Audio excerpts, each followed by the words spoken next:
Remaining bowlers, 2 minutes.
system onto silent mode.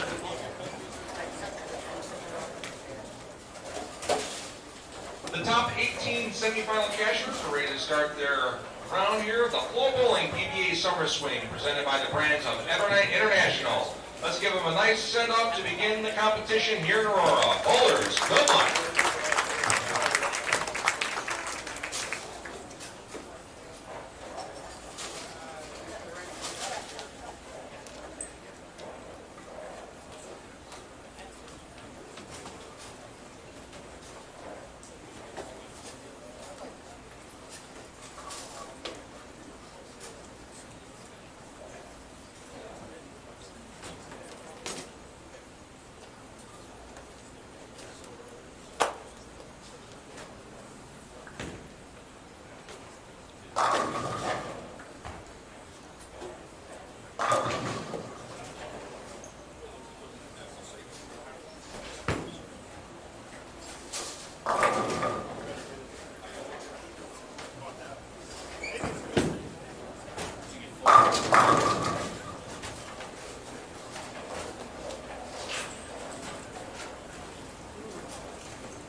Game 2 here of Cashier's Round qualifying, PBA Wolf Open.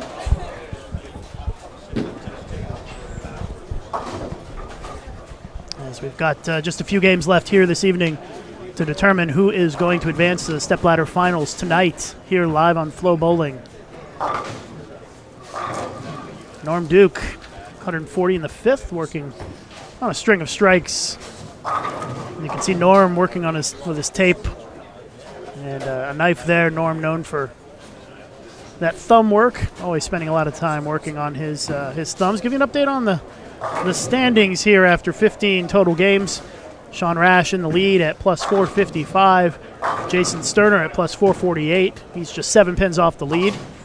Anthony Simonson, the leader coming into this round, is in third place at plus 411. Norm Duke currently in fourth place at plus 385. Chris Barnes at plus 375 in fifth place. So first out of the show right now is Francois Lavoie of Canada at plus 330. This is game 2 of 6 in this Cashier's Round.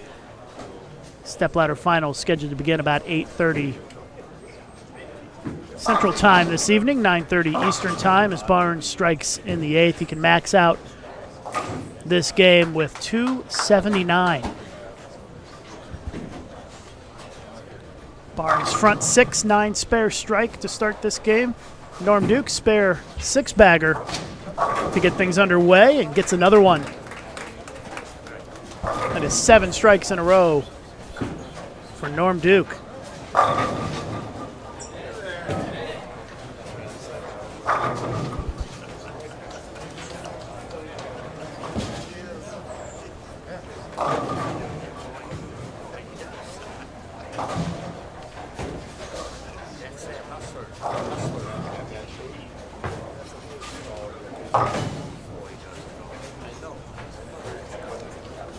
Looks like a little bit of a tough game shaping up here for Francois Lavoie. He rings a 10-pin there. Max scored 214 for Frankie, and he's currently in 6th place. First out of the show at the moment.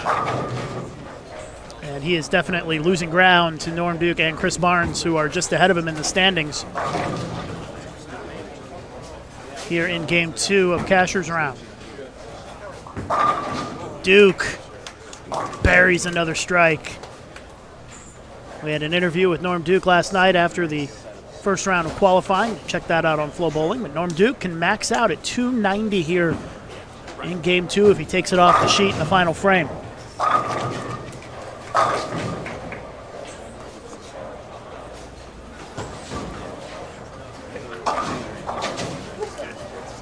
Lavoie, no problem with the spare, but the issue here for him is that you've got a high-scoring pair, and he is not putting up a big game. Kyle Troop, the fro in full effect this evening. He's working on a double. Troop currently in 7th place. Does not get the ball to come back. Comes up a little bit light. Troop currently at plus 320. He's 55 off the show. Barnes gets the 10 to fall late. That's a double. Still on pace for 279 here in Game 2.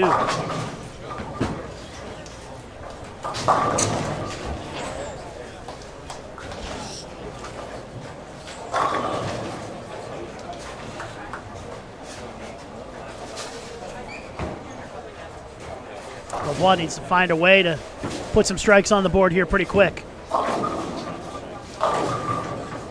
Comes up light, leaves the 2-8 as Norm Duke is taking a re-rack.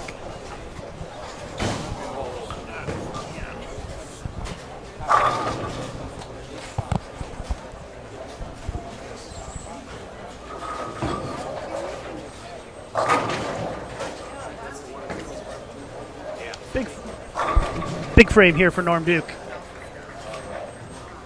Max out at 290. It'd be a big score here for Norm. Playing the twig, gets the light mixer to carry for the strike. 9 in a row for Norm Duke.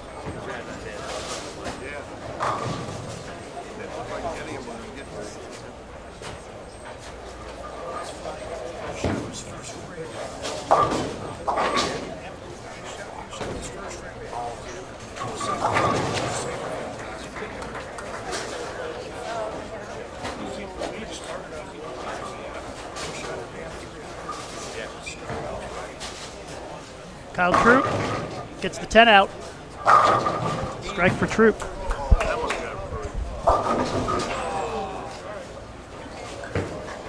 Strange leave there for Greg Ostrander. It's the right side rail with the 8-pin. He opens.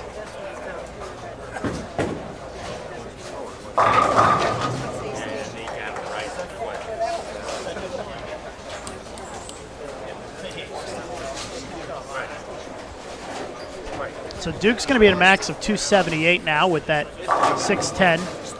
Barnes can still shoot 279 as the players in the 4th and 5th holes in the standings are looking to make a big move this game. Anthony Simonson is in 3rd. He is also putting up a pretty good game. He can shoot 248. Tournament leader Sean Rash missed a spare in the 9th, can only shoot 224. Here's Barnes. Comes up light, leaves the 2-8. So his max now is 257.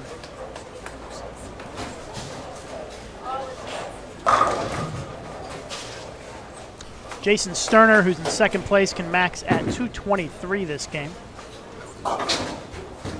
So Duke and Barnes making moves here in game 2 of Cashier's Round. 278 for Norm Duke.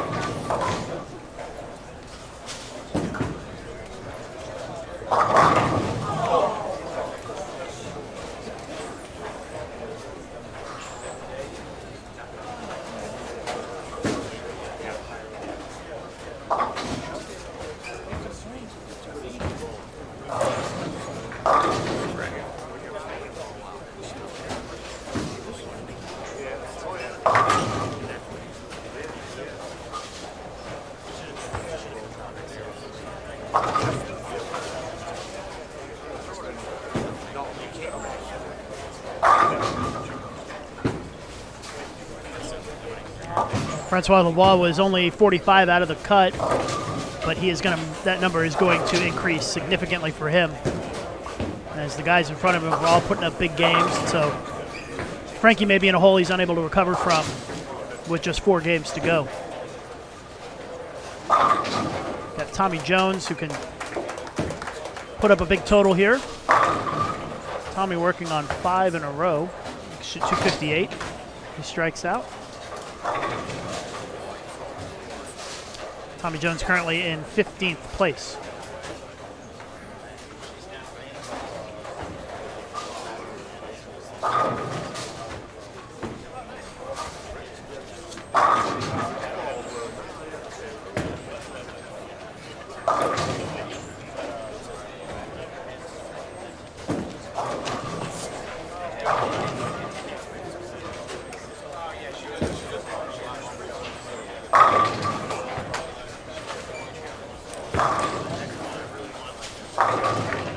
Kyle Troop gets the strike on the fill, not super happy with just 207 as the players above him are making moves. Tommy Jones open frame in the second shot in the 10th, 245.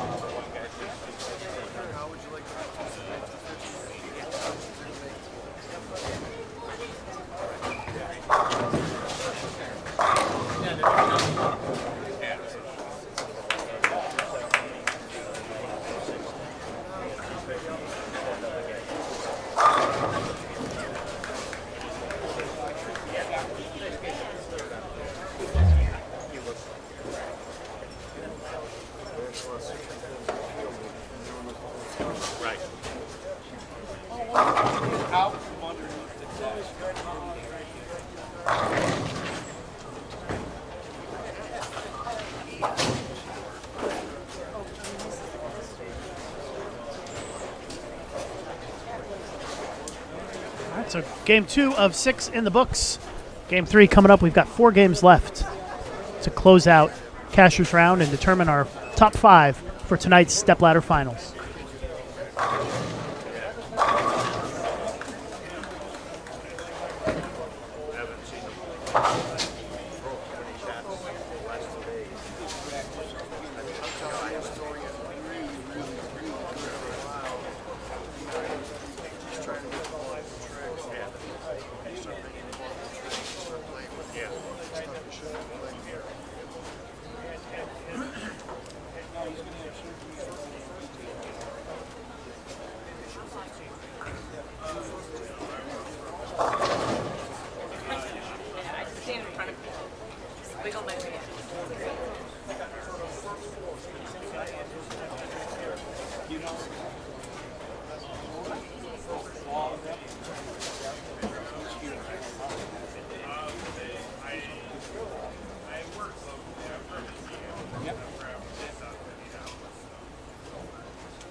One, two, 1, 2. Test, test, test, test, test, test.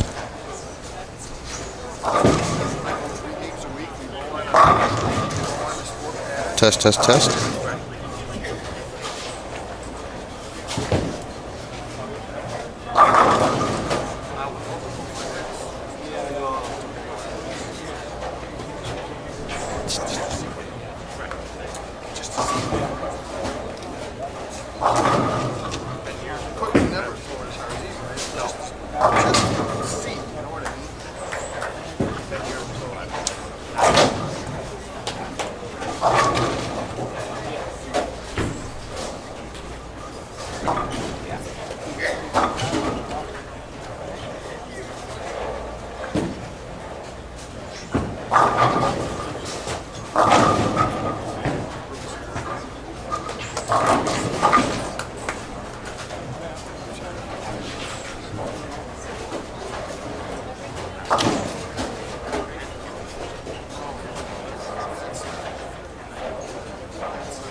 All right, updated standings are in.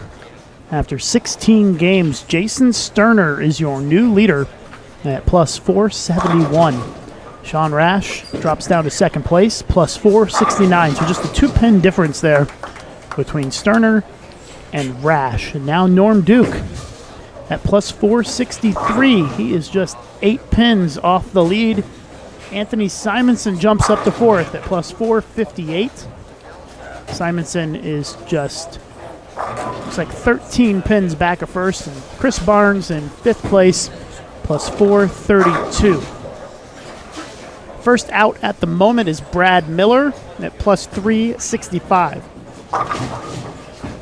So a bit of a dramatic jump there from fifth to sixth. 62 pins.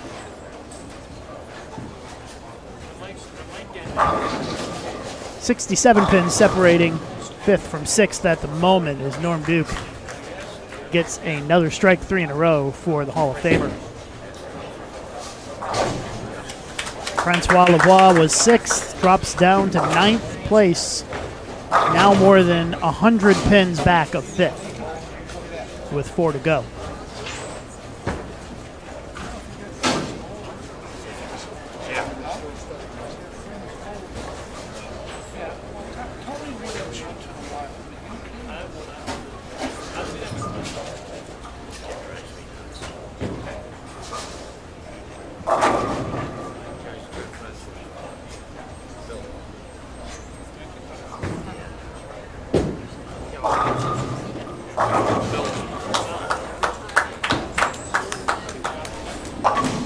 Barnes gets that ball right out to the gutter, leaves the 10 pin. Good look there at that. You can see Barnes, the professor, doing the math in his head, trying to figure out the angles. Looks like he's giving himself a geometry lesson out there.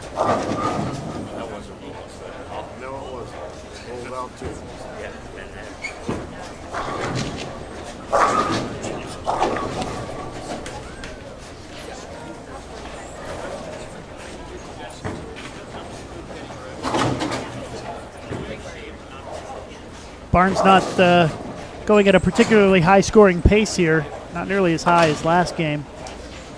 You can see a little sigh of frustration there from Barnes. If he takes it off the sheet, he can still shoot 246.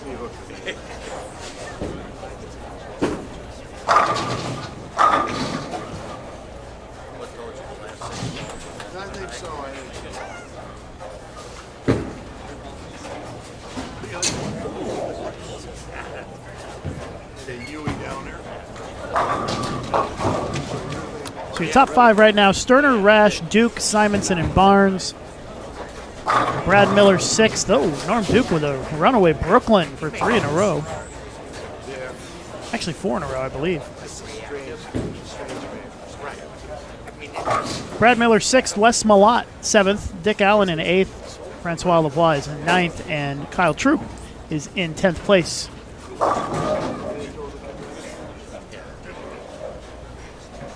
Dick Allen has the front 5 this game. Dick just shy of 100 pins back of Chris Barnes in 5th. And, ooh, we didn't see it, but Dick Allen just threw a gutter ball on the front 5. A little groan from the crowd as that ball was flushed into the channel.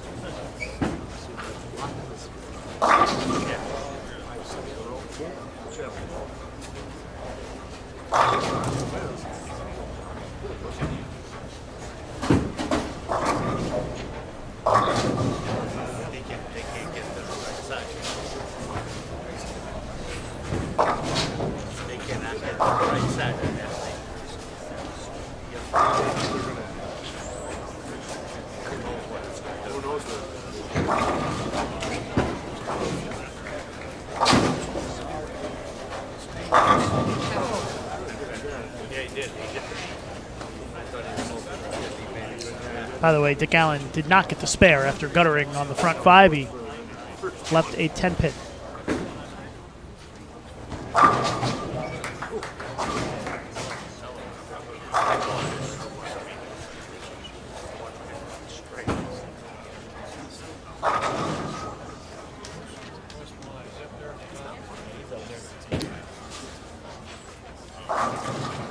So look at Marshall Kent. 6th frame for Marshall. He's currently in 11th place. Norm Duke does not get the light, hit the carry, leaves the 2-8, and that ends his string of strikes at 4 in a row. Still possibility 256 out there from Norm.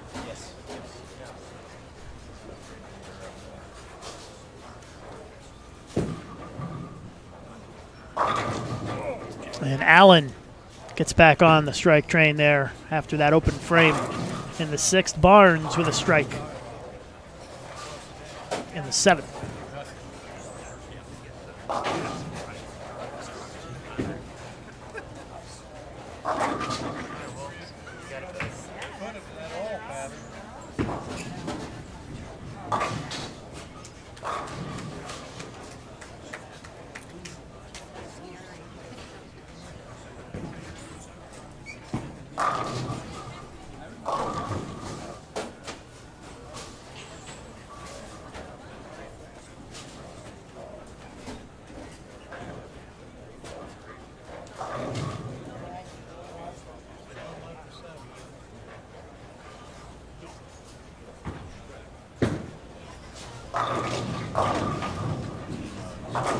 Belmo leaves a 2-8. Seems like the 2-8's a popular leave here in this round tonight. Here's your leader, Jason Sterner, up by just a couple of sticks on Sean Rash. Sterner, wow. He comes up light, leaves the split. 210 for Sterner. Rash makes the spare. Looks awfully excited about it.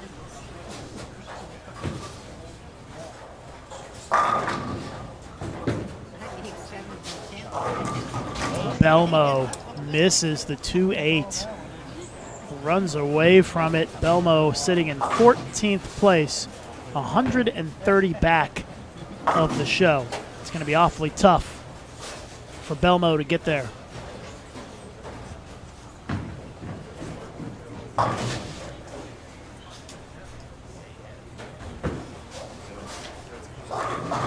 Simonson, meanwhile, a little frustrated with that 6-pin.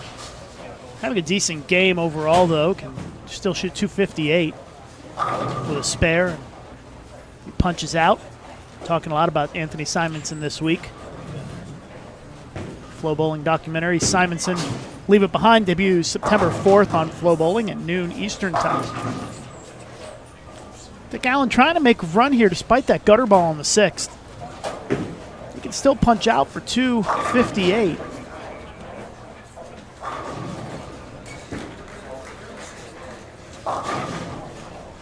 Allen, again, about 90 pins out of the cut at the moment. Belmo can only shoot 213. It's not really going to help his cause. Now it drops to 2-0. So it doesn't look like we're going to see Belmo on the show tonight. But still 3 games to go.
So Dick Allen, let's see if he can continue to make his run here.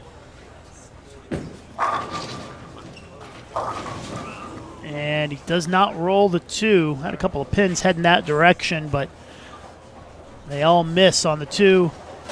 And add insult to injury, there's dead wood after Dick Allen's miss. There were so many pins on the deck that it was inevitable that one of them was going to end up as dead wood, and it did. Although dead wood clears when there's a spare on the deck is not as exciting as a regular dead wood clear because the player can't actually clear it. They're going to have somebody from behind come in with the hook and take it out of there or jump down. We might see some feet here. Let's see. Big time drama here in the cashier's round with this dead wood. And the curtain just raised a little bit. Let's see. Mechanic struggling with the execution on this. Maybe it's a little too far up. We'll see. Dick Allen getting frustrated. Oh, here we go. Here comes the hook. Gonna grab it, pick it up.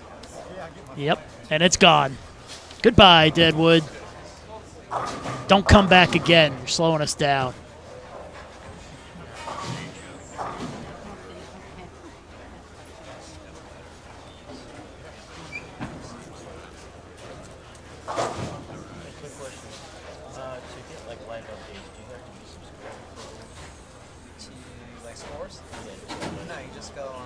And we joke about the Deadwood, but that was a big frame, or big shot by Dick Allen. Really needed that strike. He's got to make up a lot of ground in a short period of time. Makes the spare. 237 max score for Dick Allen. Standings available at FloBowling.com if you'd like to head over there, take a look. You can find the updated results after each game.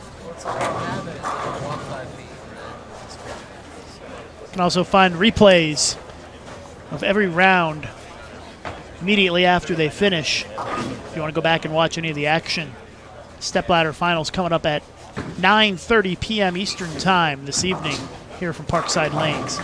Marshall Kent almost missed the head pin left, and look at that. Mixes them all up for a really runaway Brooklyn strike and runs it out and gets excited. That was a fun one. Ball looked like it was going to miss the head pin completely.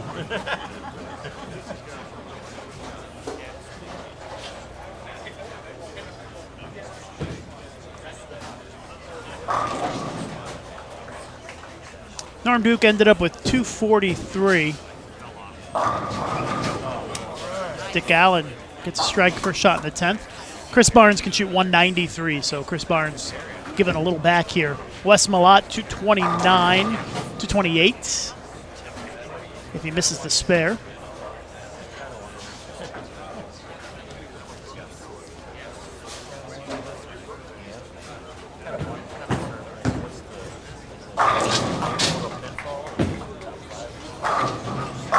Belmo buries the pocket. He can max at 203.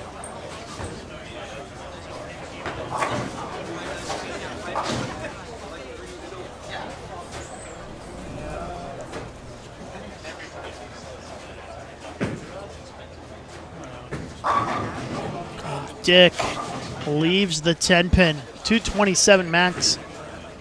Move him up to plus 363, it looks like. He'll make up some ground on Barnes, but he will lose a little bit of ground to Malott.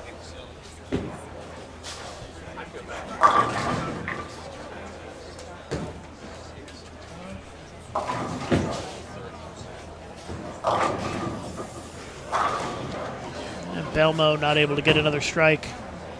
Looking a little frustrated. It's the first time we've seen Jason Belmonte in quite a while. The last time he bowled on the PBA Tour was back the last weekend in June in Lubbock, Texas. Heartwarming story on Flow Bowling today. Belmo helped make a wish come true. Had a young lady, stage 3 Hopkins lymphoma, was in here last night, and her wish was to get to meet Jason Belmonte, and guess what? It happened, and she got to meet him. And And we got the footage on FloBowling.com of the emotional moment when that happens. You may want to check that out after this round ends. Well, Marshall trying to take advantage of that lucky strike last frame, and he does almost the same thing, except this time he leaves a 5-pin on the runaway shot.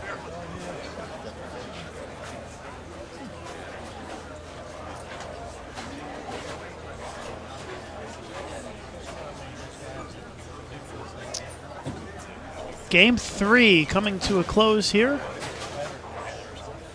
as we'll head into the back half of the Cashers round here live from Parkside Lanes at the FloBowling PBA Summer Swing.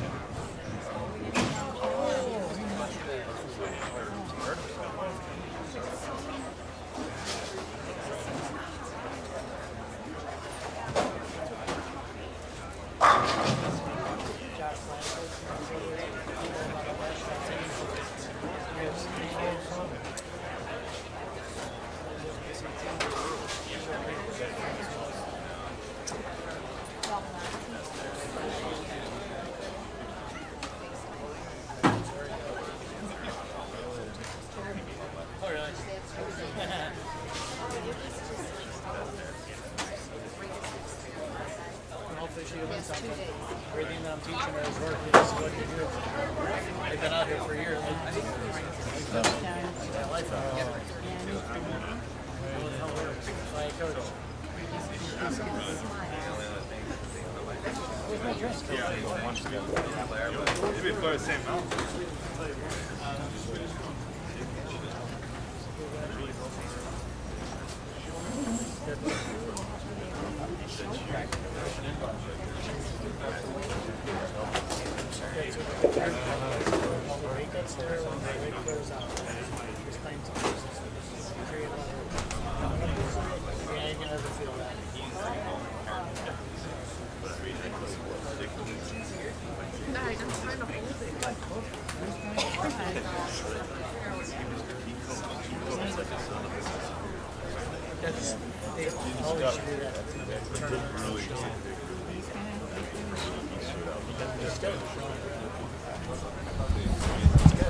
Bowlers changing lanes for Game 4 Cashers round coming up in just a moment. And joining me in the booth, Stu Williams. Stu, good evening. How are you? I'm great. How are you guys? Doing okay. We've got kind of a frantic last few games here to get to the show.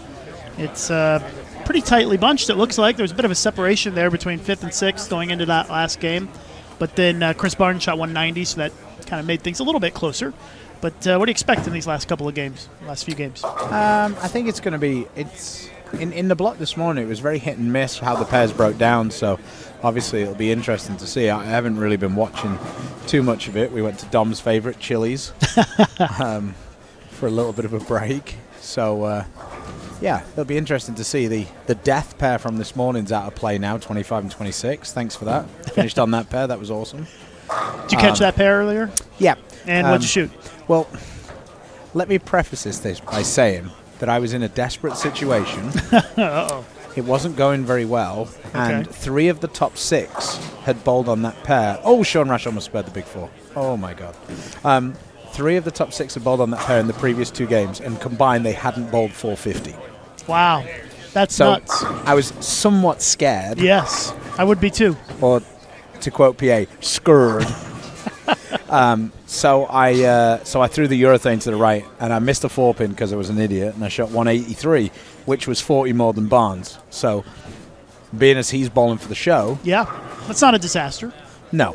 It was a little disappointing because the last shot I threw with the reactive, when I wasn't scared, and I got a strike. So then I thought, man, I should have bowled the whole game with it. But then I remembered watching Barnes bowl 5 frames, and he got no more than 7 on any of the shots, so... Updated standings just came in. Anthony Simonson is now the new leader, plus 516. Norm Duke is second at plus 506. Sean Rash, plus 474. Jason Sterner at plus 473. And then Chris Barnes, despite the 190 game, hangs on to the 5th spot at plus 425. Wes Malott just 50 pins back in 6th. And then you've got Dick Allen, Brad Miller, Greg Young all of a sudden up in ninth place, and Tommy Jones round out the top 10. And really, got 3 games left. How far back could these guys be and still make a run to make it into the show, Stu? Somewhere between 50 and 75, I would think. So we're probably looking at about Probably 4 about guys who still have a shot here. Yeah, I would think that, like, Tommy didn't seem very positive when we just saw him in the paddock. So, I mean, because look, Chris is averaging 225, so that puts him to 500, give or take. Right. But the next guy, Sterner, would have to bowl pretty bad to only get to 500 from Yeah. what we've seen. Yeah. So, if you're saying the number's 500, these guys would have to start shooting 750, 770. Seems like a little bit of a stretch right now. It doesn't look like anybody's really got that magic reaction. Like I say, I haven't really been watching, but there's Greg Ostrander, a guy who's been bowling pretty well on these patterns, just right in front of us, off camera, unfortunately. But he just went runaway Brooklyn.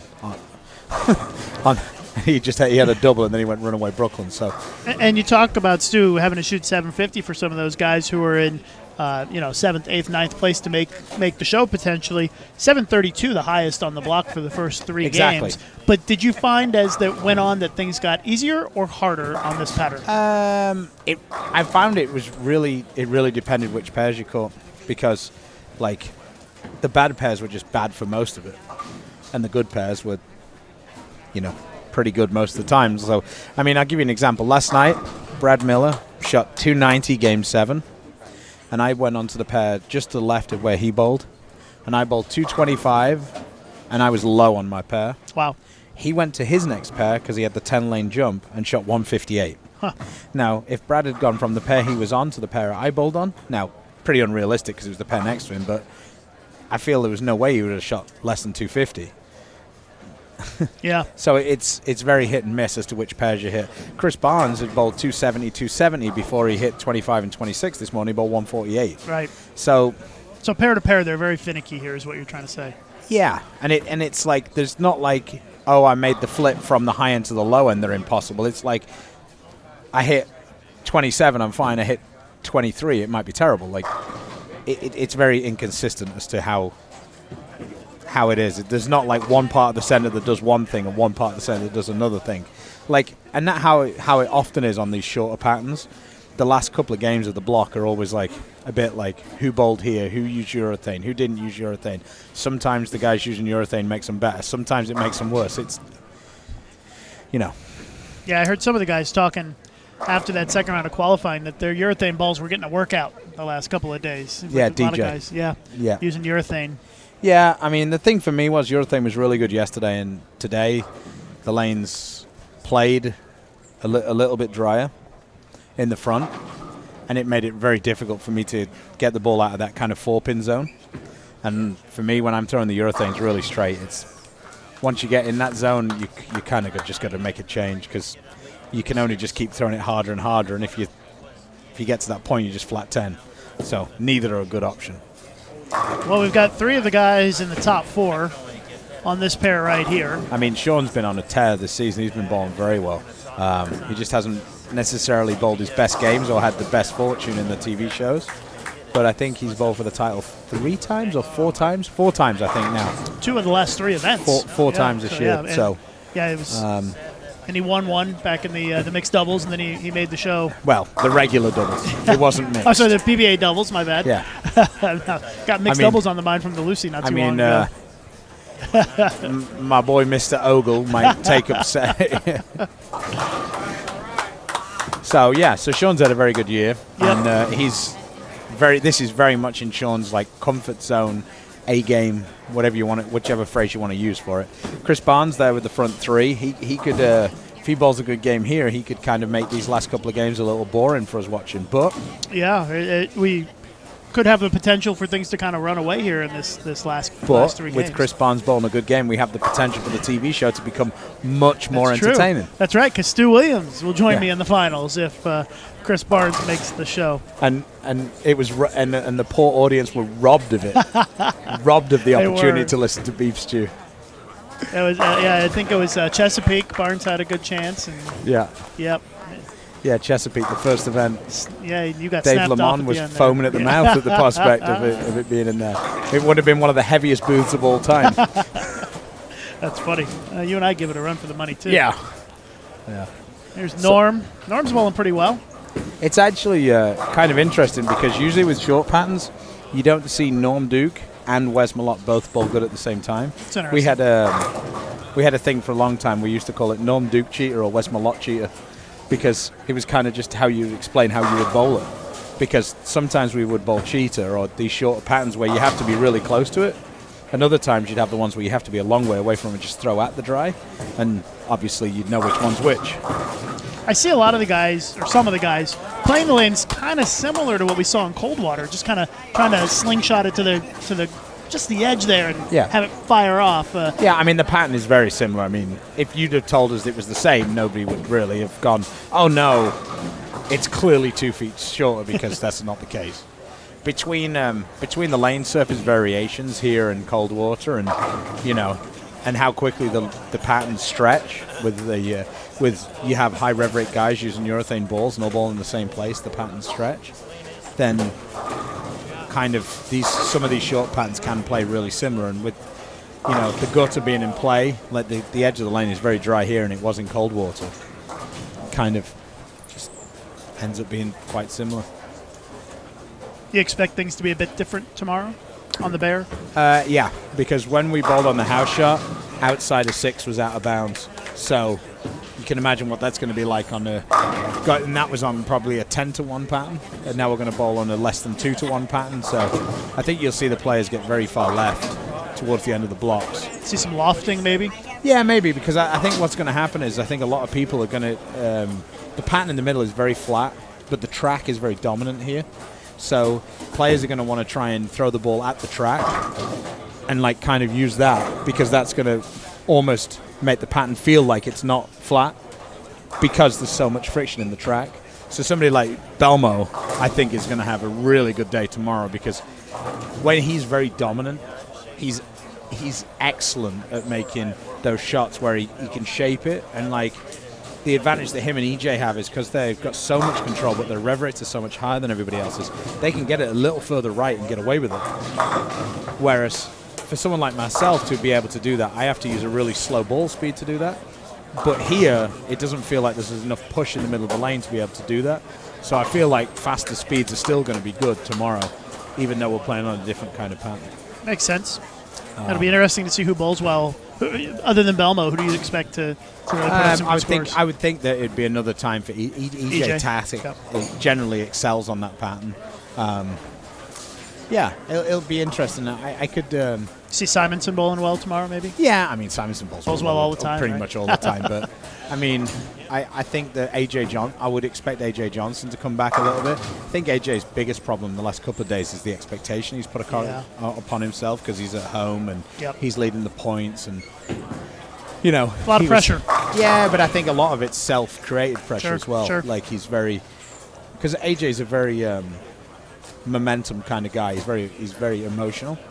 So having people at the back who are cheering him on every shot makes him almost feel like he's got to not act up, but respond to them, try and give them something back, because they're giving him a positive vibe. Yeah. So he's just got to find a way to harness that. Yeah, and turn it into something I was positive. laughing with his dad last night. I was like, just tell AJ to breathe, man. Yeah. It was game 7 and he's slapping him off and screaming too bad and things, and it's just a little early for that. Yeah, it's just how AJ is. It's not necessarily a bad thing. He's just got to find a way to turn it into a definite positive, not get out of his process or zone or whatever, pointless analogy you want to use. Sterner flirting with the gutter, sends the messenger across to take out the 10. Jason still looks like he needs a dose of Just for Men. He's bowling well today in this tournament. But he has got the grey rinse in. He's one of those players he's such a nice guy. You just wanted to see him Jason's do really awesome. well. And he's a really, really good bowler. He's just gotten a little bit of a bad run in the last 12 months. He's had some good results. He bowled extremely well at the US Open. he was kind of unfortunate to just miss out from Dom for the last spot at the US Open. I think he was actually in 5th going into the last game.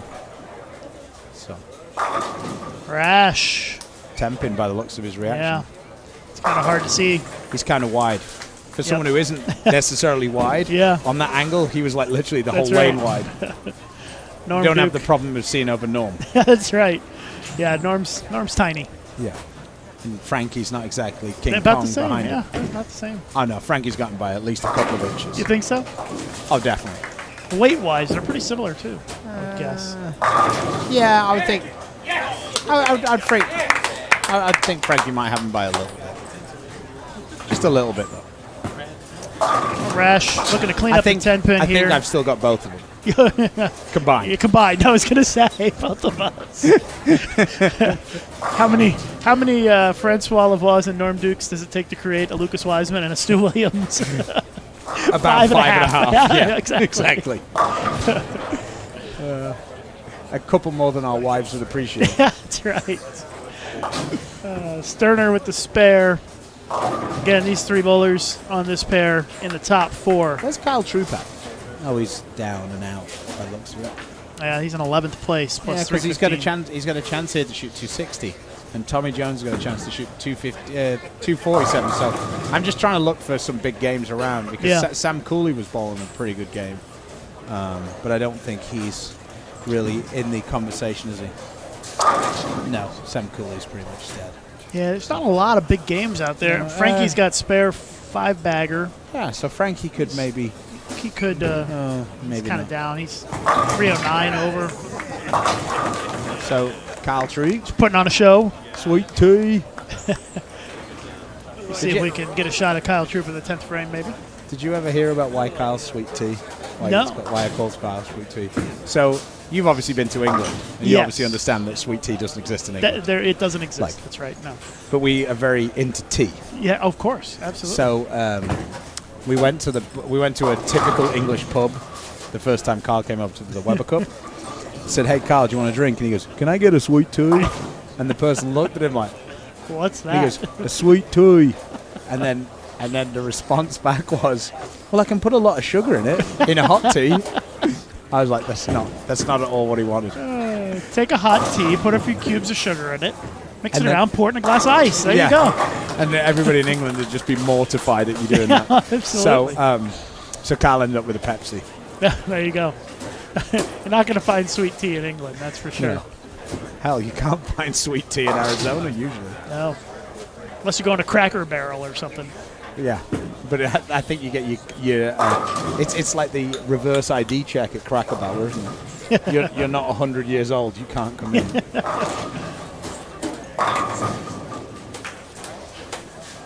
Well, Kyle's getting up to bowl on 23, I believe. Jeff's got him lined up. Here we go. How would you describe that outfit, Lucas? You're much better with words than me. Vibrant. I could think of other things to say, but they might not be so kind. What you'd say he looks like a bit of It a looks like a tit. Picasso, Yeah. a real-life Picasso painting. Well, here we go. Here goes Bob Ross. No, no. Oh, we jinxed him. It's like a horse coming out the stalls. Back he goes. His fro is so large today, it almost blocks all the pins. Can't really see what's happening. Simonson bowling a good game here again. Kind of trying to hold off Rash and Duke. I think it's looking pretty good for Simo to make the show here. And Coldwater, that would have stood up, by the way. Oh, yeah, sure. Coldwater, it wouldn't have even moved.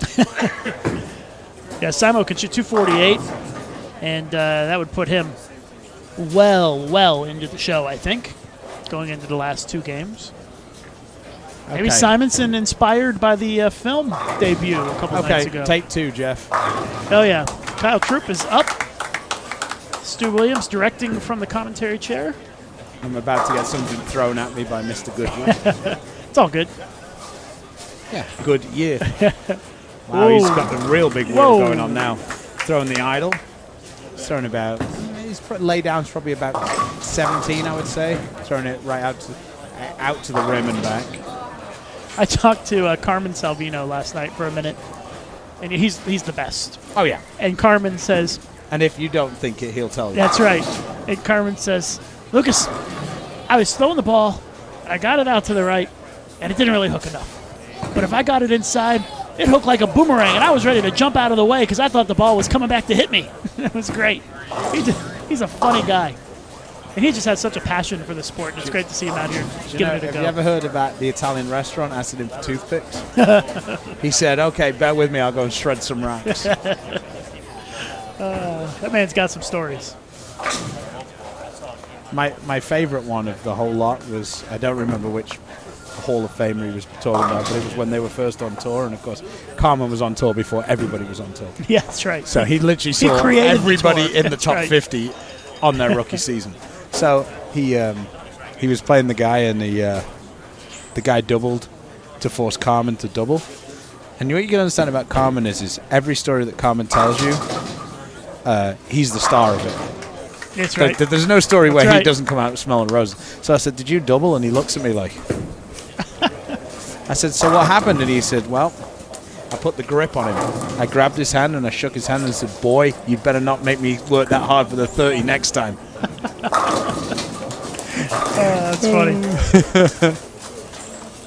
Troop's going to be in the 260s. I got a message here from Gary Faulkner, who says that Kyle Troop's wardrobe today looks like the Partridge Family bus.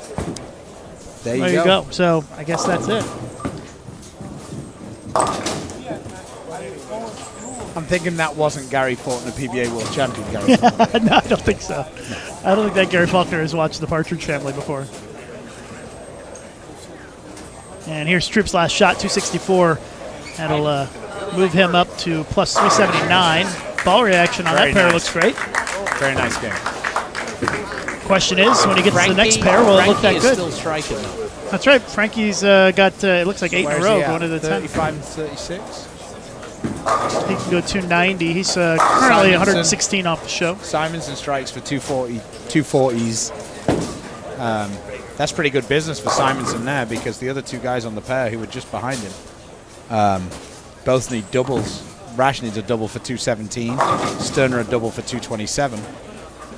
Who else was taking? Norm Duke. Norm Duke's Norm fallen Duke's struggling. with 190. 190. So Frankie's having a... Oh, messenger for Sean Rash.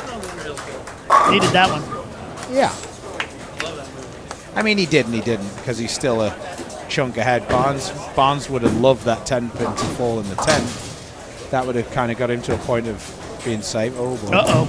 Ooh, just does hang on, and Rob Stone would say skinny jeans. Yep. Yeah, we've been rooming with Barney for the whole trip. You almost could have given us, we could have done a Flow documentary Yeah, I can only imagine. on the horrible things that Dom could have said to Chris Barnes during the trip. So Simo shoots 248. Put him in the plus 560s. Norm finishes with 190 on the nose and loses a little ground here on Anthony. Or a lot of ground, actually. And Sterner can punch for 227.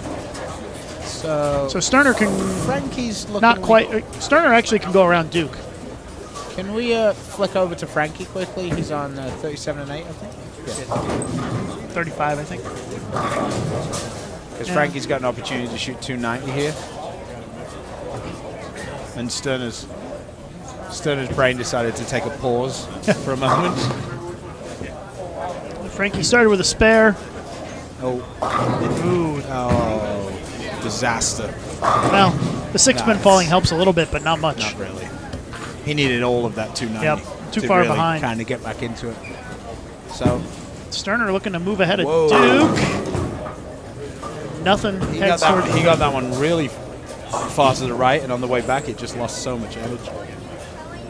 So Barnes finishes 246. Did That's we, going to help his cause.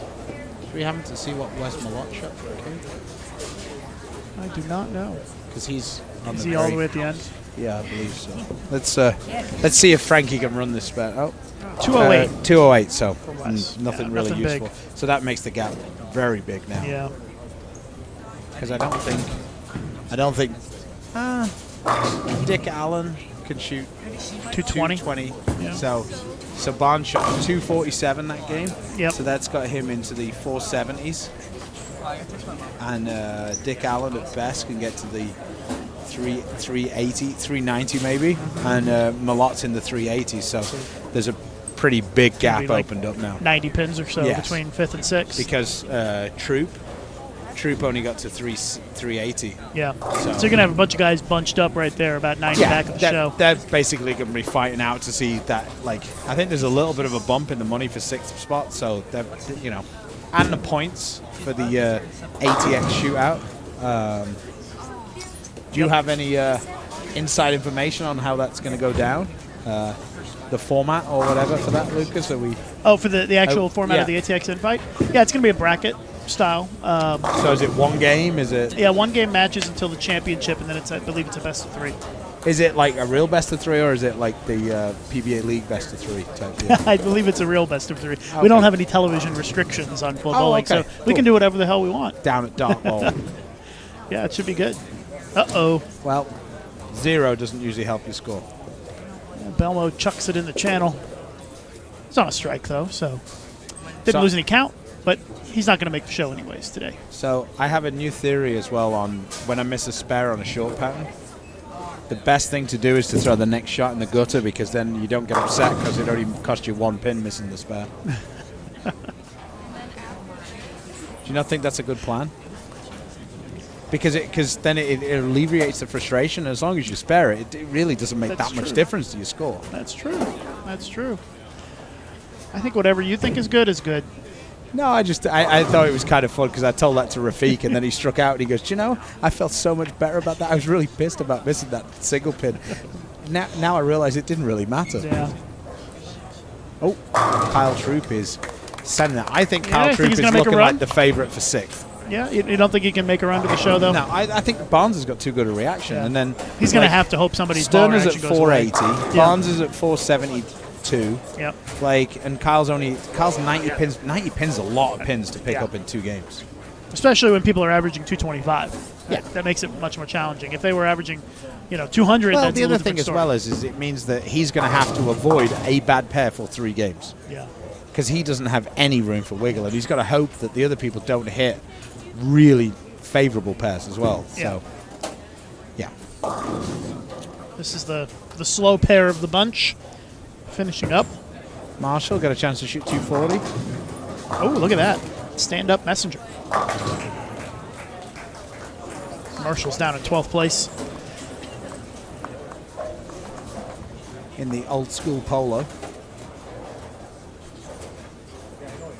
We went to a place that you and I are not terribly familiar with on Monday morning with Marshall Kent and AJ Johnson. Please, I take my son to the gym all the time for swimming lessons. Wrong gym. Yeah, I went to the gym. We're going to be doing some content for you guys on FloBowling in the off season with those guys. I got tired just watching, Stu. It was Well, they worked out hard for 2 straight hours. Kyle Troop just missed the headpins. Yeah, that's not good. I mean, that's what we call a drive-by on the headpin. Yes. It seems like it's not terribly difficult to do that. Oh, it's easy. We've bowled on so many of these like almost comedy patterns over the last 2 years.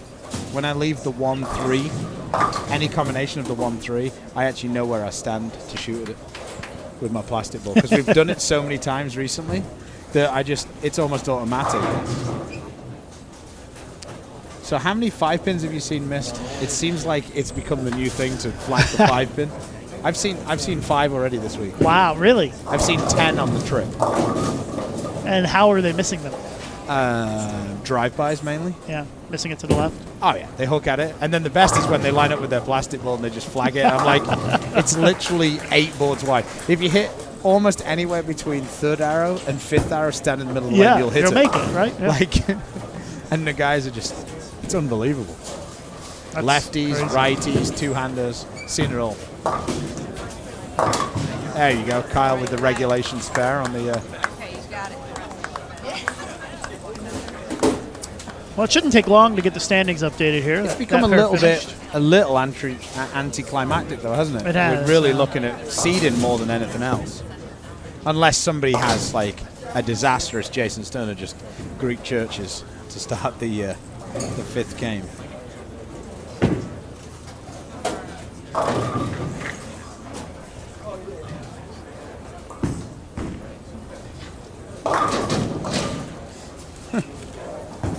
Stepladder finals coming up at approximately 9:30 p.m. Eastern time. Do we feel like we're going to be on time for that, Jeff? Yeah? Looking good? Be good. So, So a little less than 2 hours from now, Stepladder tonight. who you liking, Lucas? To make the show or to win the show? To win it all. Yeah. It's going to be tough. I don't care about whether it's tough or it's easy. I gonna- just want yeah. a name. I mean, Simonson looks really good. Wouldn't be surprised if he won. Yeah, me either. So is that you got? No, Look, I'm pinning you down. He just left. I said it, and he almost left 7-10. He got away with it. He's blessed. That's right. I don't know. I think he's working with a little extra juice after seeing that film Okay. a couple nights ago. So Okay. certainly would help our promotion of the Simonson documentary if he won this week. Create a little more buzz around it. Sean Rash working on a double. Yanks it. I feel like anything. I was kind of surprised. I was laughing with Greg. I said, "Are you trying to figure out a documentary you could do with Belmore or any of the international guys, which would mean that you would have to leave the country to film it?" Yeah, Greg I'm all was in. like, "Great Let's do idea." it. Let's do it. I go, you could maybe like explore how international bowling That's hit the PBA tour. Therefore, you could Yeah. go to Finland, Australia, Sweden, England. Let's go drink some of that English sweet tea. Yeah. Standings are in. Anthony Simonson in the lead by 68 pins now over Norm Duke. Sean Rash is third at plus 491. Jason Sterner plus 480. Chris Barnes plus 471. And just as we said, it is about an 81 pin gap between fifth and sixth. Dick Allen is sixth. And they're kind of bunched up there. Allen, Malott, Troop, Miller, Lavoie, Young, Kent. It's just a big cluster of players within 40 pins of each other from 6th down to 12th. But it looks like we may not have a tremendous amount of drama here in these last couple games. But Chris Barnes in the 5th seed is only 25 pins behind Norm Duke. That's right. So That's- 2nd to 5th is very close. Yes. Greg Mop spares the 5 pin. Lucas, put your hand down. He's a professional. I always notice that Buttriff likes to have his hand up. He's always looking for a free beer. Yep, and Jacobs actually bought around in the regional circuit when the entire bowling centre had his hand up, and he tried to spare it, and he got it left in the oil. She didn't come back. Oh, it wasn't no. very close. That's an expensive And 5-pin. Jacob, because He made good on it, huh? Oh yeah, he walked up to the bar, he left his credit card, took the first beer, and went back to bowling his pro-am. That's great. That's one thing that Jacob is not afraid of doing, is buying everybody a drink. I believe it. I'll give you a cool story about how much of a nice guy Jacob is. So we're bowling the Weber Cup, and he bowls against Dom. And Dom's being awful to him. Like, he's winding him up about how, hey, Jacob, you're still in my pocket, because he beat him at the US Open. And he beat him 2 or 3 times, and he's like, hey, Jacob, in his interview, he's going, hey, Jacob, you're going to have to come out for the match. And he's talking into his pocket and everything. So Dom beat him again. And later on, we're at the bar in Mandalay Bay. And, of course, the drinks they're not giving them away, though. Yeah. And Jacob comes up to Dom and goes, what are you drinking? And Dom goes, what do you mean, what am I drinking? And he goes, well, we bet a drink on that match. And Dom goes, no, we didn't. He goes, yeah, we did. I just forgot to tell you. So anyway, what do you want? Oh. So God there's bless him. Jacob. So the thing is no matter how upset we get when Jacob's running away with it by 400 and we get upset about the left or just Jacob in general, then you think about a story like that, you just can't get upset with Jacob. So it's innocent. It's like Jacob's one of the few people out here who could win Player of the Year and Nagy at the same time.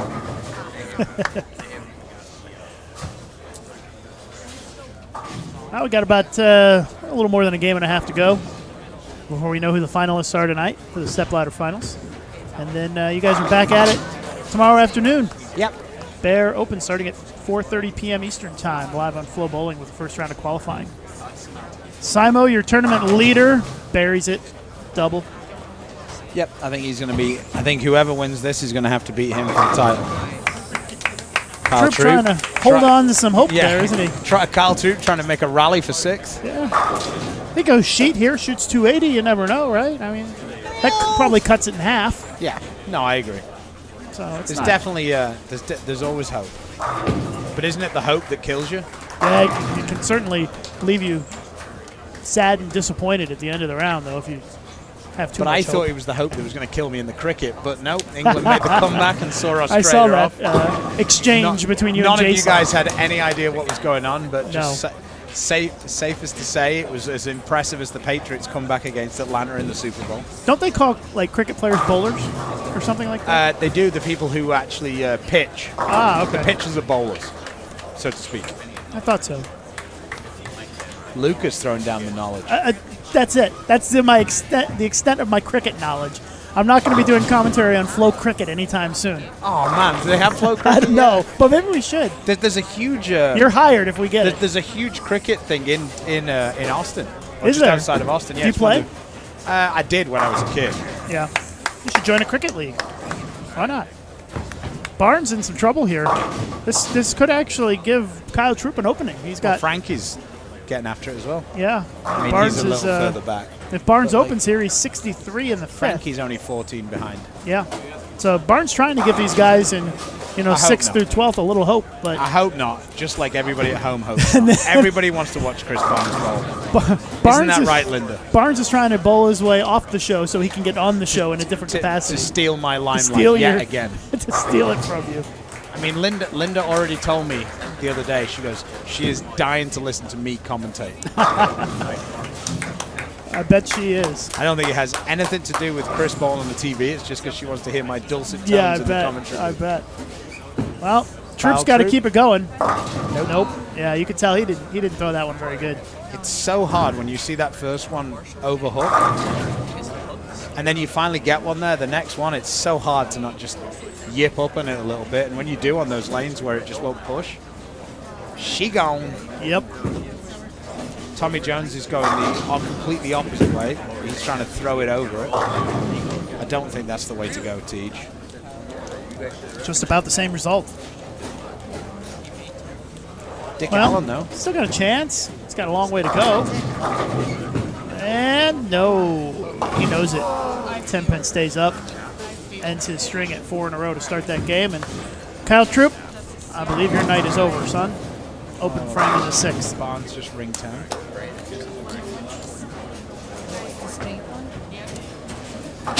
Sean Rash, hometown boy. Would it be great if Simonson beat Rash and screamed, "Who's your hometown hero now"? That would be very funny. I don't think Simonson's old enough to have seen No, that, though. I don't think so either. Well, Rash, if you don't know, is the organizer of this event this week, helping to keep things going. Had the youth clinic a couple days ago, which was a nice thing, free youth clinic for the players. And Rash trying to make his 3rd show in the last 4 events. Sterner trying to make his 1st show in a while. That's gone. You could tell immediately that was gone. She gone. Just the opposite way. That's right. Belmo's is out He's of too it, far back. but he's finally gone to reactive. He's at 15. I'd have thought he'd have been in reactive early because he wanted to throw the Belmo ball. Any publicity's good publicity. That's right. Do you think, Stu, that there's any chance that Belmo makes the top 8 in the points list? There's always a chance. He's got to win, Because the obviously, way right? the points are Yeah. done, it's kind of crazy. Whoever wins wins the last wins event, the right? ATF, Yeah. the big event is going to make it. Yeah, the Illinois Open. Yeah. Because that's 5,000 for first, I believe, Yes. right? So, So, I and mean, the top points getter right now is at like 4,500. exactly. So, yes. And the thing is by winning that event, he'll have had to have bowled okay in yeah. at least this That's true. event. That's true. So, I mean, yes, of course he could make it. Do you think he will make it? I should have phrased it differently. How's he look on the bear? You said he likes the bear. He's good on the bear. I think that there's always a chance. Yeah. You can never And count him out, right? And I think with the way the patterns are, then yes. But I do think that the mixed might slow him down a little bit. Yeah. So we'll see. I mean, I say that with all caution because we bowled mixed in Indianapolis, and he was either number 2 seed in India or the number 1. I think he was the number 1 seed in India as well when Duke won. When Duke beat him, I think he was the number 1 seed there. So, I mean, there's always a chance for sure. Simonson's running away with the top seed. He's striking like crazy. Norm Duke, he's looking pretty solid to make the show. I guess from an audience participation, Simonson or Malott making the top 8 for that Austin shootout wouldn't be a terrible thing. No, yeah, they're both. Or Austin. you. Yeah, well, I know about 8 people, so I'm not really sure that would change very much. Tina knows a lot of people, though. Yeah, no, they all left because she hasn't been there for 20 years. So. That's true. That's true. Oh, Barney. Did that 10-pin again? Yes, it did. And Barnes is coming back to the field a little bit. True. Missed the spare, but he's still got a chance at 246. Sterner trying to come back to the field a little bit, too. Yeah. We'll see. It's going to tighten up. Yeah. Between 5th and 6th. Well, Frankie's the one here. Frankie's still shooting 270 right now. Yeah. Needs it. Gets it. Come on, Frankie. Look at that emotion. Ooh, 10-pin for Rash. Who doesn't want to see a bowler in an XS shirt play another one in an XS shirt? The 2 smallest shirts ever bowled. That's right. Well, Weber's probably not that big either. His is pretty small, yeah. He likes to wear them a little baggy, though, I think. Yeah, I don't know anybody except Frankie's an XS. It even sounds strange saying XS. Yeah, Being XS. since I was about 4, I've been an XL. Frankie is in excess.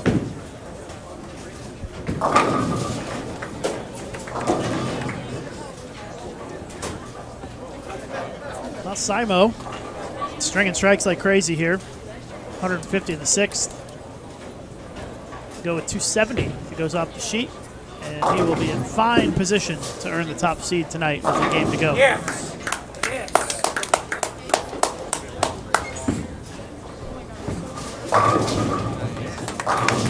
Truth is curving it as well. Yeah. Simonson keeping it going. Duke. Duke playing that straight up the outside boards. He was begging on that one. He gets it He's to not go. letting Simonson get away though. No, it's staying close. Ooh, that looked like one of mine there. Well, listen, if Troop shoots 246, strikes out, Barnes is going to be under 200 for sure. Yeah, but if Troop shoots 246, he's going to lose 30 pins to And Frankie. then if Frankie strikes out, exactly. But it's not for certain that Barnes is on the show How yet. does the phrase go? If my auntie had whatever, she'd be my uncle.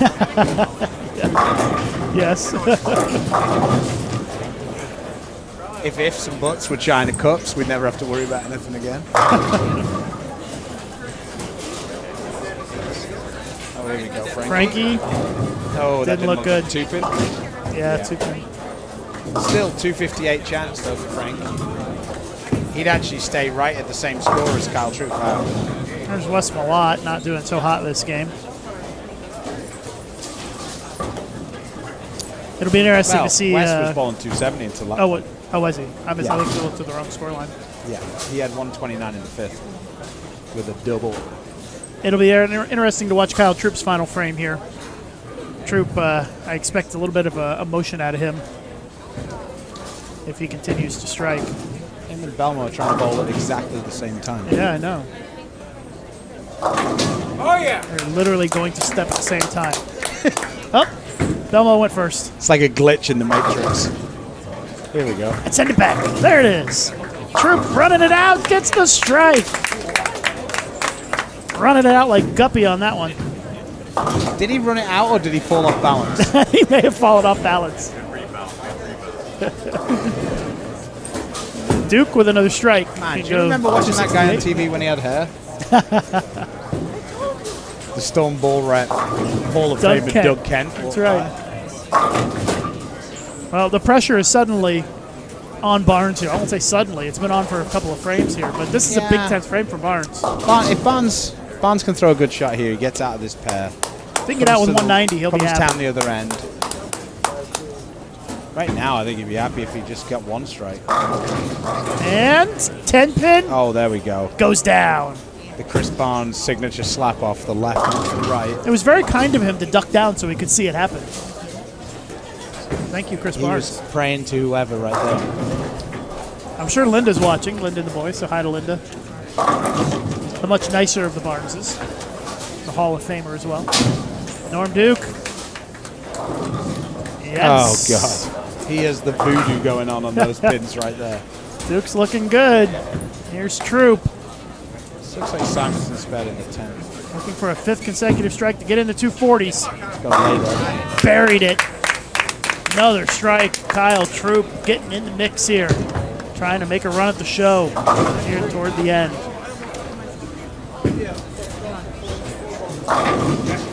It was 93 down. And here's Barnes. Gonna go. Asking for some help. Doesn't get it.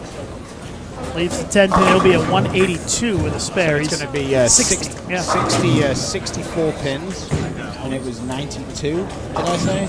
Yep. 92. Well, we were thinking there wouldn't be any 93. drama in the last game, and I think we are going to have some drama after all. 29 pins. Still a pretty big ask for Kyle. 31. Good game, Kyle. All right. Greg Young can shoot 290 this game. Nice. We have to scroll to get to him. Yeah, he's right here, 11th. Plus 359. So He goes 290s at plus 449. yeah, he goes around Kyle. And he's got the first one in the 10th here already. He's been bowling well lately. Made Yeah, the show very in well. Chesapeake. Gets another one. Greg Young looking to put up one of the biggest games of the week so far. Did have Greg 300 Young. by Simonson. Gregory Young. Oh, and Sterner just stone 8 Stone in the eight. 10. So he's only going to shoot, what, 190 there? Yeah, so that's 199. that's music to the ears of Frankie and So Kyle. what's Frankie at? Was that Frankie just throwing the strike? Yeah. Frankie got the first one in the 10. Greg Young. Greg trying to finish out. Where was Brad Miller at? Brad Miller was a headache. Was Yep. right around Kyle Troop. He just pulled 250 as well. So It's getting really tight. Kyle actually might drop a spot. Oh, 286. 286. Yeah, Kyle's going to shoot 244 and might drop a little bit. Because Malott was bowling good as well. Dick Allen only going to be 213 this game, so he's fading fast. Wes Malott can still shoot 258 also. So this is tightening up a lot. Mike, Yep. you thought we were actually joking, but Kyle Troop made Frankie shot 258. So Frankie went round him. Yeah, Frankie's going to be right level with Kyle, in fact. Brad Miller went around him. Wes is going to stay ahead of him. He's going to go past Dick Allen, but Greg Young's going to go around him as well. Yeah. So I think that Kyle may well be 9th despite shooting that Wow. 240 again. That's crazy. Here's Frankie's last shot. Frankie 258 with a strike on a fill, crosses over, leaves the 5 pin. Yes. Nice. And we have one game to go here. After this game ends, Wes Malott looking to hang in there, can still shoot 258 as well. Pitches it right, buries the pocket again. Wes Malott withdrew from the tournament a couple of weeks ago with a back injury, and he is back at it here this week. Good game, Chase. Delmo 245, but he's a little bit too far back. A big shot coming up here for Big Wes.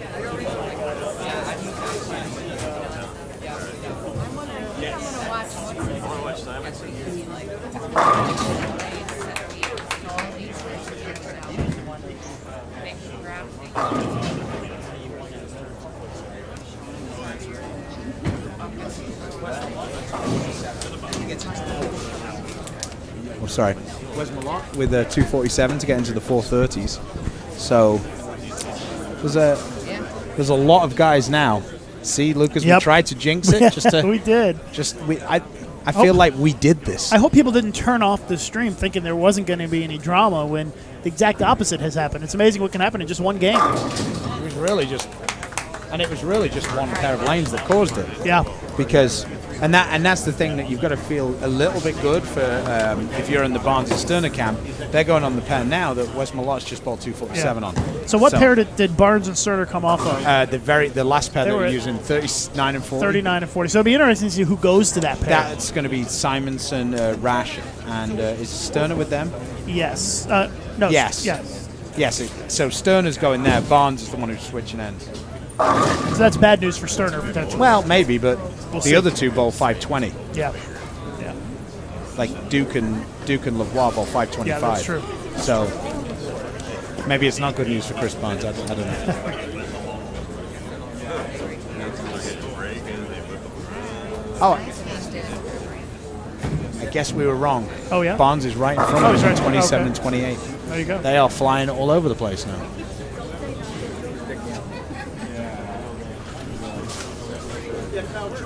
Well, it looks like Quintero will finish up this game, and then we'll get started with our final game of Cashers Round qualifying coming up here in just a couple of minutes, live from Parkside Lanes at the PBA Summer Swing.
All right, final game underway quickly here. Jason Sterner snaps out the 7-10 for the strike.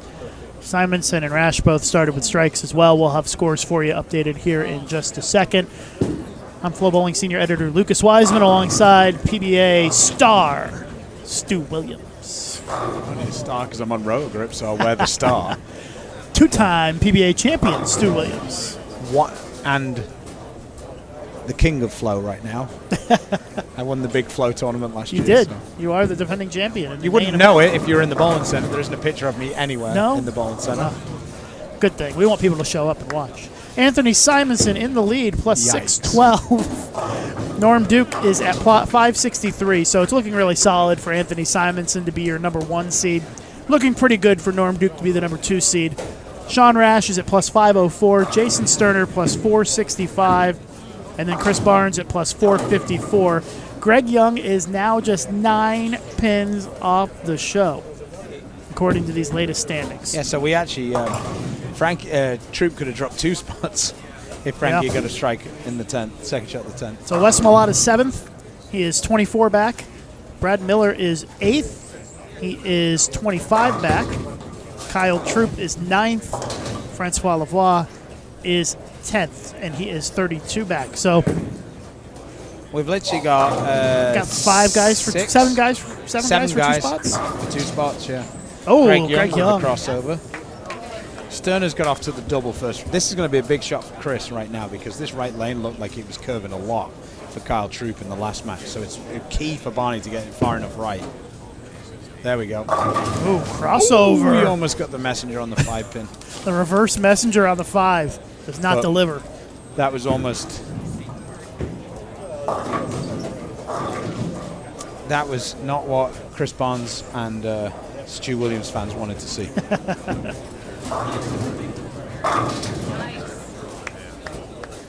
Well, glad we have Stu in the booth to help us figure out what is sure to be a crazy finish here. in the opening Oh, event of the Summer Malott Swing, and with Wes the big Malott. four. Yeah, big trouble there for Wes. I think that the biggest threat to Chris this game is probably going to, it might come from what we think is maybe the most unlikely source right now is Brad Miller.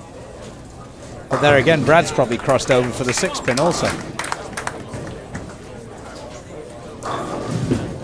What's your gut tell you, Stu? Who do you think's going to make it? We can assume that Simonson, Duke, and Rash, safe to assume that they're in. Simonson, Duke, yeah, for sure. I just wanted to see, which pair is Kyle Troop gone to? Is he all the way, Kyle Troop's all the way down the end, and he already has a 3-bagger. Is that Kyle Troop on the end? He's all the way pair? at the end, yeah. Yeah, he already has a 3-bagger. He's riding the momentum right now. So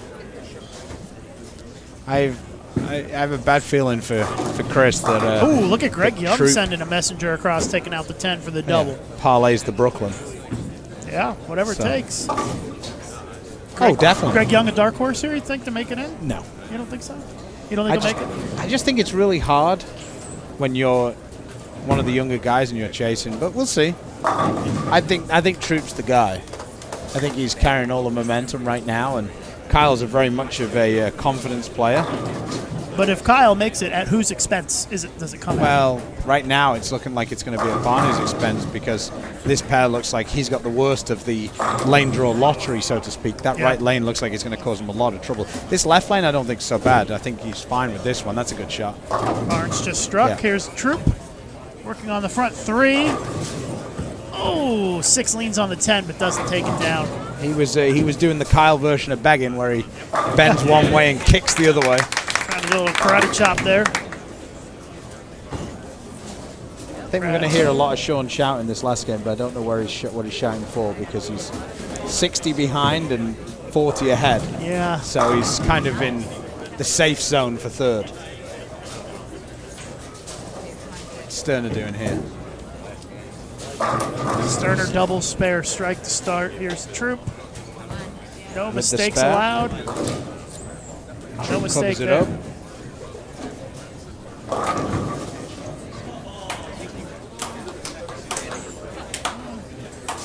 I apologize in advance. Me and Lucas have a very, very good view of a lot of pairs in front of us. We do. And it's very hard for us to concentrate on the lane that's in front of us. So we might be commentating on lanes that are nowhere near us. Well, here's Greg Young working on a double, currently 9 off the show. That's left. Does Ooh. not carry the Brooklyn this time. Leaves 6-pin.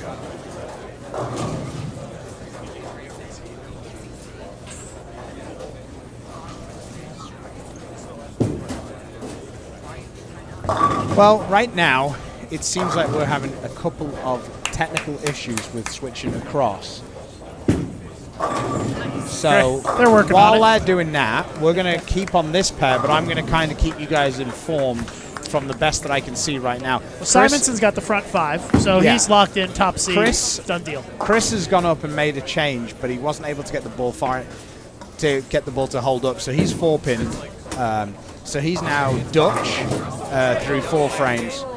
Rash just left a 9-pin in the pocket again. He's left a few of Yeah. those today.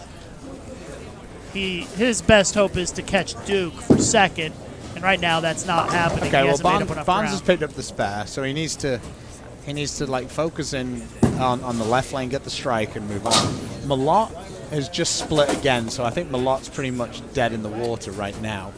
Unfortunately for the Austin Massive, because he's 54 in the 4th, so the fans in Austin are not going to be happy with that.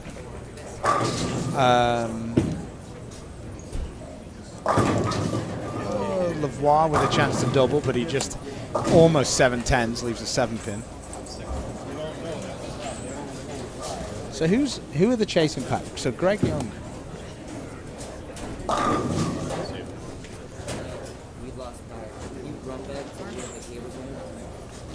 So Greg Young is the only one who's actually got a double up. Greg Young, double spare strike to start this game. He's down on 19 and 20. Well, he's actually the one lane that we're actually able to see Yeah. right now. But Greg Young of the Chasers is the only one who's got, well, of course, Troop's got the triple. So Troop has gone triple spare strike. So Francois Lavoie's kind of fallen out of it. No doubles through 4. Sterner has now just gone through the face. So he's gone double spare strike, and he's shooting the 3-6 currently. Sterner picks that up, so I think they've identified the problem and are in the process of resolving it. so here goes Barney in front of us on his good lane. Barnes Another strikes. strike, just about gets the 7 out. Going at a Barney- Dutch 200 pace Yeah, currently. he's 9 behind Sterner, and overall he is another 11. So right now, Barney's 20 behind Sterner. Simonson's just pouring it on right now. Front 6 after shooting 240 last game with a blind ball change. I mean, when you're hot, I guess. I mean, Well, if you True. if you freeze frame everything right now, Greg True. Young is on the show. He's ahead of Barnes at the moment because he's got a double. He's yes, about but- he's about 11 up on in this game. But we still have a long way to go. Sean Rash running it out for a strike. but Troop is actually around Greg Young. So there you go. So it's very close. So it's changing rapidly as we speak. But Greg Young is up now. He's on a strike. And we're going to see him right now. Yeah.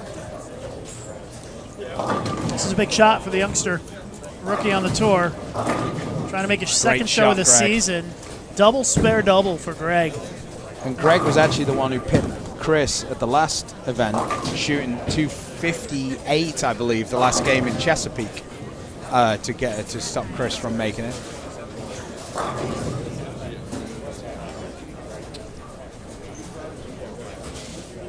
So here goes Chris. Barnes. Lay. Oh, Chris. Barnes just left the Chris split. left the 3-4 and friends. 3-4-7-9. Sorry, 3-4-6-7 for Barnes. Comes on a strike, doesn't lose count, but it's He's a got mess. so much trouble with that right lane right now that I think he's digging a hole that unless Jason Sterner wants to help him, he might not be able to get out of. But even with some help from Sterner, who's 8 over through 5 frames, Greg Young and Kyle Troop seem to be coming for him, and Troop's running it out. He's got another strike, so I think Troop has triple spare triple right now. So that's going to put a lot of pressure on Greg Young when he gets up. Obviously, Well, not really, because they're both going around the two guys. that's Sterner true. and Sterner Barnes. and Barnes, yeah. But, Yeah. you know, I think Greg- the best Greg thing is- for Greg is being on the Yeah, end. that's right. He's He can't see what's completely going out of on. it. Yeah. Oh, Barnes Barnes just put the opens. 3 in front of the 4. Oh, what a bad break. it's like that for both Young and for Troop. They're both on the end pairs that are being used, and they're just kind of cruising along. But also Kyle has a lot more experience of being in these spots. That is true. Simonson with the crossover for the front 7.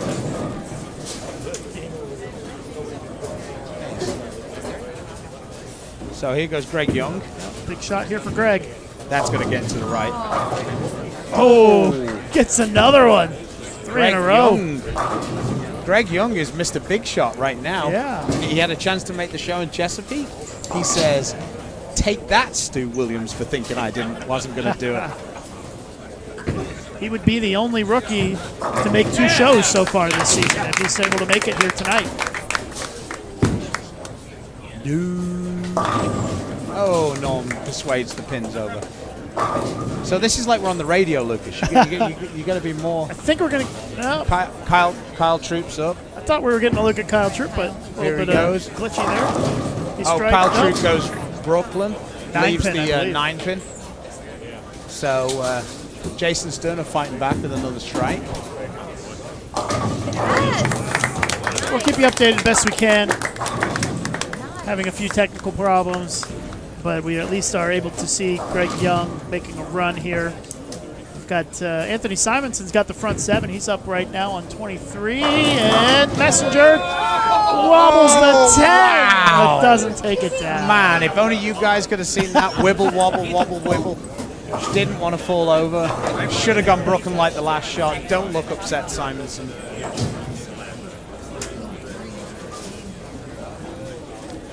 All right, so we're going to get a great look Lonnie at. has just thrown it in the goal. We're going to get a great look at Greg Young here, closing things out. in this final game of Cash. Chris definitely does not want Beef Stew to steal his job. It's not looking good for Barnes. Oh boy. And what does Sterner do in this game, Stu? Do we know where he's at? He's always right here. Sterner. He can shoot 240 if he strikes out. So here's Greg Young again, trying to extend his string of strikes to 4. That's got to be. Oh! God, Gets Greg the 7-9 to go for the strike on the youngster. Missed the big shot. Taking coming it to him through. this game. Look at this. Oh, we're moving around. Barney needs this for the spare, but I almost think Barney's out already. That's right. Barnes did throw a gutter ball in his first shot, so this is for the spare. He's in a whole world of trouble right now. Come on, Barney, get off it. Oh, boy. It's going to put him at 113 in the 7th, and he is Dead. just about out of it. Unfortunately, Rash running it out, carries the 5. Rash has got a In a chance row. to He go could, around he Duke, could but catch Duke. It's 59 pins. And It's a lot. I mean, Duke stays clean. He's going to be a It- tie. It would be a tie, yeah. So, So- it could be close, but most likely, I would assume Duke will get a double. the biggest shot right now. Yep, Sterner Jason Sterner. looking for his second double of the game. Jason Sterner pitches it right, and it does not come back. 2, 4, 8, 10, and that is disaster for Jason Sterner. Duke got the double just off the shot. I think he Duke did his version of shh to Sean. Wes Malott can only shoot 224, so he's Looks like it's going to be Greg Young and Kyle Troop. yep. Those look like the two who could replace Jason Sterner and Chris Barnes on the show. Sterner does not make the split. Out to all the way up to Kyle Troop. I'm not sure if 39 is available or not. Looks like looks like Jeff's got it figured out over there. Here is Simo. He's going to be our top seed for the show. Easily every the hit. top seed. Maybe we don't.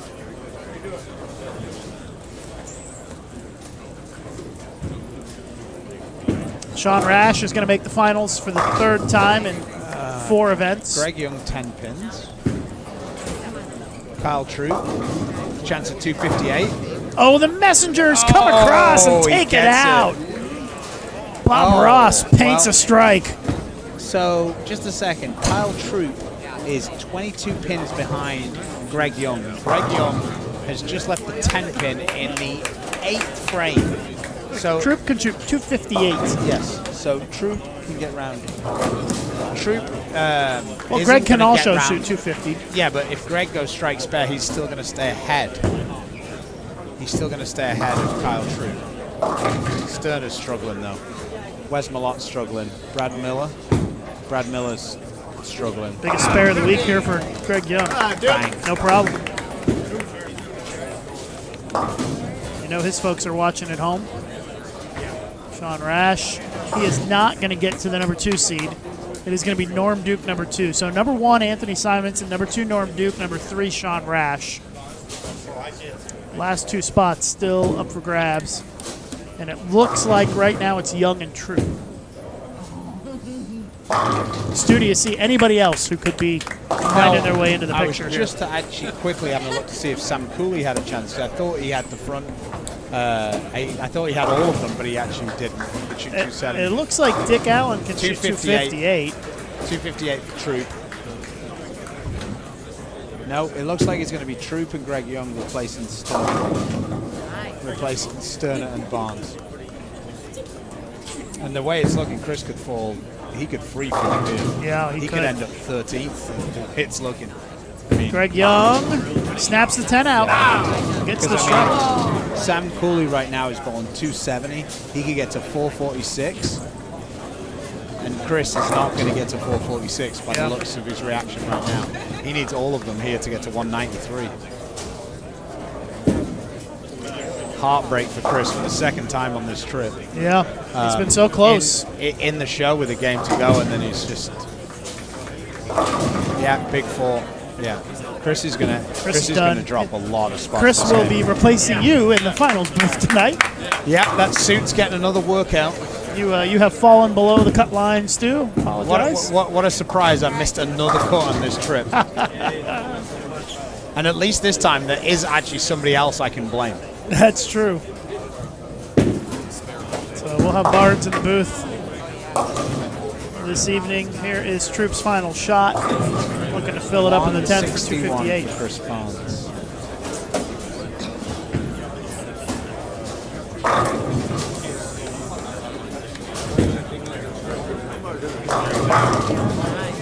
And Troop finishes with 257. That'll be, looks like enough for him. It gets him to plus 480.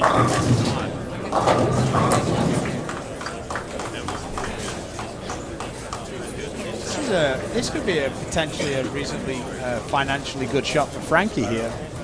He could get 215 here, and there's a few guys who are struggling. He can move up a couple of spots. What a finish from Simon to 279.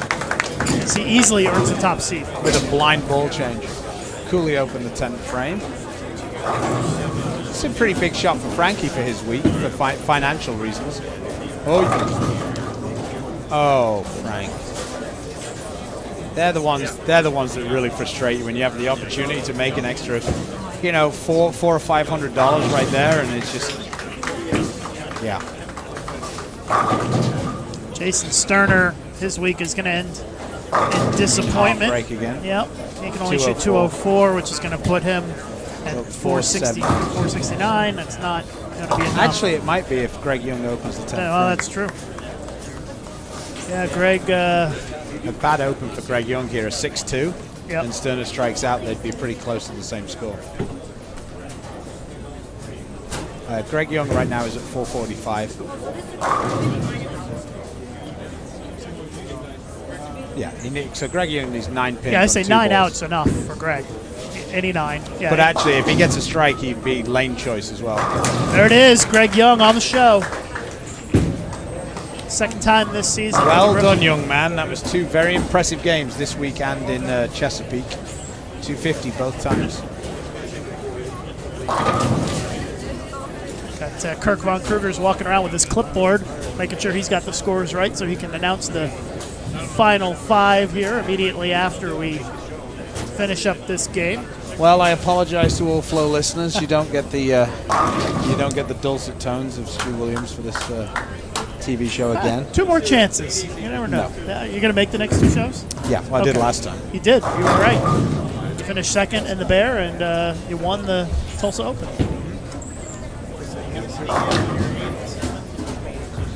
Then we can head back to the ATX with all the cash. Let's go. That's right. You'd be in.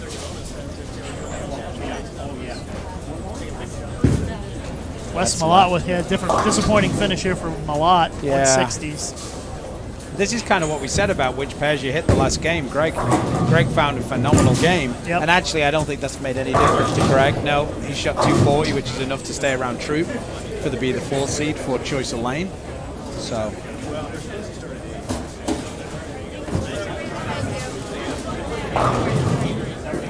As you can see Kirk there. So you're making your season debut. Well, no, I did the Japan. I did the Japan event. Yeah. Yeah. I was at the DHC Japan Invitational. You were next to me. I know it was very forgettable being next to me. That's right. We called Belmo's win. Yeah, it was me, you, and Jeff. Yep. The dream team. That's right. That's right. So final few shots here, but it's going to be Anthony Simons in the top seed, Norm Duke number 2, Sean Rash number 3, Greg Young 4th, and Kyle Troop 5th is what we have unofficially, correct? Yes, sir. And whether it's official or not, that's correct. Okay. So we're going to let you watch a little bit here, and we'll show you the introduction of the 5 players here momentarily as we gear up and get ready for the stepladder finals here at the PBA Wolf Open, live from Parkside Lanes. Finals coming up at 9:30 p.m. Eastern Time tonight. We'll see you then.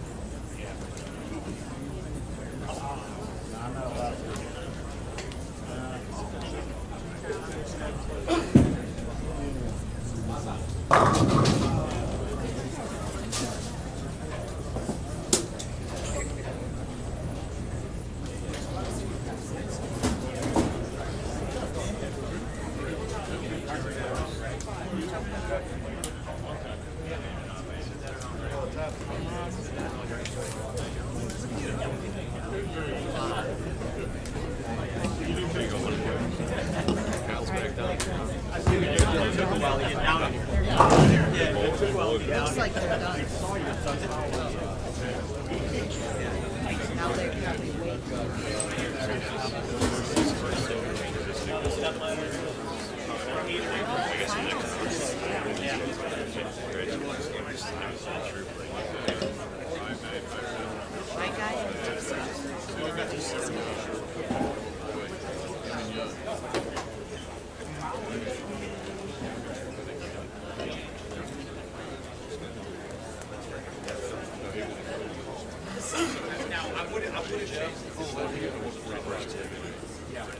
Ladies and gentlemen, how about a nice round of applause for all these great competitors?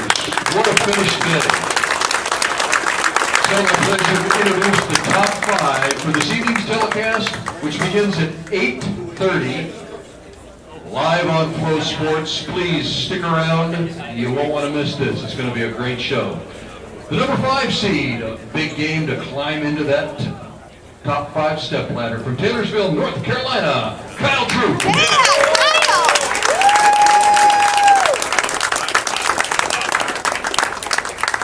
Number 4 seed is vying for his first PBA National Tour title from Vera, Florida, Greg Young.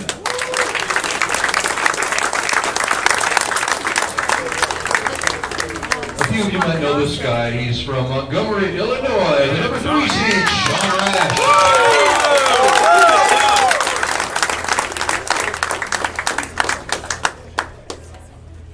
Give it up for our number 2 seed, PBA Hall of Famer. How about, there you go, Hall of Famer? From Claremont, Florida.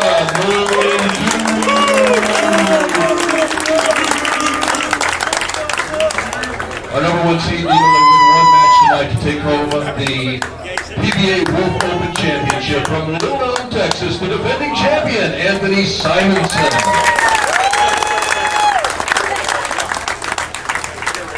Ladies and gentlemen, that's our top 5 for our live streaming, which begins promptly at 8:30 this evening. Please come back and join us. If you have to leave us, please drive carefully. Thank you.